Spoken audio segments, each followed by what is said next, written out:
nang maging milyonarya, nalaway na ang puhunan, te. Iniwala talaga ako doon yung din. Pero ngayon may pruweba talaga tayo ipapakita sa ating mga viewers. Kilalanin ang mommy millionaire na talagang laway lang ang puhunan. She calls herself a solopreneur. She does the marketing, advertising, hiring, and managing her own company for weddings. She decided to put up her own negosyo nung minsan umattend siya sa kasal. Na-realize niya na ito ang gusto niya gawin sa life. Weddings. After quitting her job and together with two friends, nag-umpisa silang mag-accommodate their clients for wedding planning. She believes that experience is the best teacher.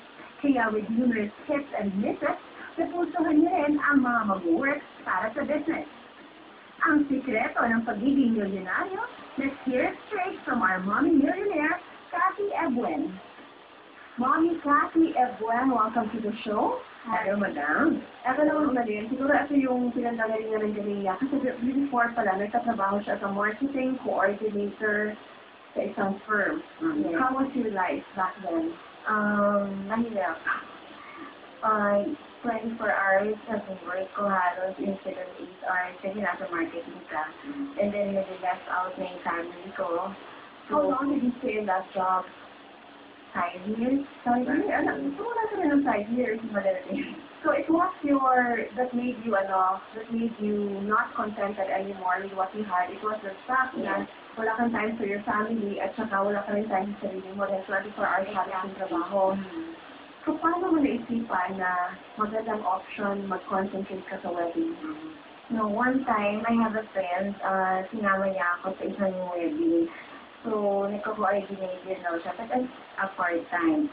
And then, nakita ko, dun sa wedding na sino-coordinate, ang gulo-gulo. Parang sobrang stress yung bride. So, sabi ko, gusto kong gawin ito. Sabi ko, Kasi nakita mo yung bride, haggard, yes, nangarag, no? nangalag sa imbis na matutulungan siya, parang lalo pa siya na-stress. Ibig sabihin yung friend mo, hindi magaling na coordinator yun, no? No, not exactly naman siya. Siguro yung yung head ng coordination team, wala silang yung talaga yung communication, kung anong gagawin ng isa, anong gagawin ng parang lahat kanya-kanya. Then, sinahirapan. So, yun. Since yung family ko naman, ako naman lagi nagko-coordinate. Lahat ng klaseng events. Sa family. Yes. So, sabi ko, kayang-kaya. makakaya ko. Plus, my frustration na hindi sa akin nakasal. So, sabi ko lang akong wedding church. So, sabi ko, baka pwede yung mga gusto ko, yung mga ideas ko, makaka-help out yun sa mga clients ko, yung mga brides. So, yun yung nag-motivate sa akin to do the, coordination. So, as you went along, ano yung mga bagay na inaral mo para mas mapag-uti yung newfound business mo? Nag-join ako ng mga expos, seminars, and then dinevelop ko yung good relationship ko with my suppliers, yung mga photographers, yung mga naging boss kong coordinators din before. So, yung mga ideas nila, plus sa internet, nag-browse ako pag wala ko events, so continuous learning lang siya. At saka may dala kang mga sample. Yeah. I really like to what you do. Passion mo talaga. Here are the samples ng missalets namin, and then mga invitations that we give sa mga packages namin, like kung full coordination. I think that's parang boarding pass. Boarding pass. Oh, cute. Ganyan ate. Ay, sige po yun. Ano yun naman?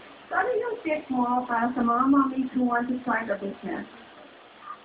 You just have to know what you want in life, and then perseverance, of course, and diligence, and being patient, no? Thank you very much for being on the show, Kathy. Yes. Meron contact numbers. Yes, I have. Yes.